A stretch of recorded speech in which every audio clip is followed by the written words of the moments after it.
मराला दौरा मांगवाए देवना जी मैया जी हमारा ला दौरा मांगवाए दे राजा जी अगना में पोखरी खानाए देवना जी राजा जी अगना में पोखरी पोखरी खाना दा राजा पकवा पेटा दा राजा पोखरी खाना दा राजा पकवा पेटा दा राजा जी मथवा पर दाओरा उठाए लेना जी राजा जी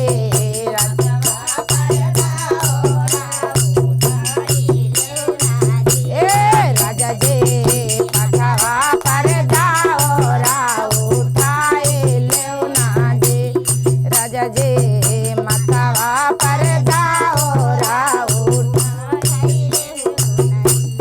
बेटा जी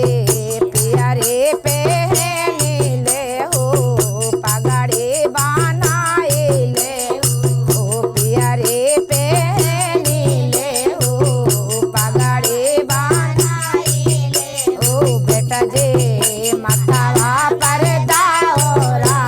उठाए लेना जी बेटा जी मथवा पर दाओरा उठाए ले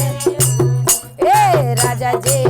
पोखना में पोखरी खानाए देवना जी राजा जी अगना में पोखरी खानाए देवना जी राजा जी सूरज बाबा के यारा गा हम दे देवना जी राजा जी सूरज बाबा के यारा गा हम दे देवना राजा जी सूरज बाबा के यारा गा हम दे देवना पोखरी खानाए देव पोखरी खानाए देव ओ पकवा पेटाए देव पकवा पेटाए राजा जी मथवा पर दाओरा उठाए लेना जी राजा जी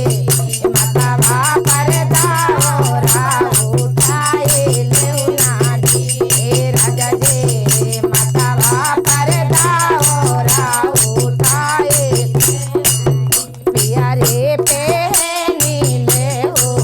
घाट पहुँचाए देव प्यारे पे नीले हो घाट पहुँचाए राजा जी सूरज बाबा के यारा गा दिलाए देवना जी राजा जी सूरज बाबा के यारा गा दिलाए देवना जी राजा जी आदित्य देवा के यारा गा दिलाए देवना जी राजा जी रौना माई के यारा गा दिलाए देवना जी बोलो छठी मैया की जय। ई ना का की फलवा मंगवाई।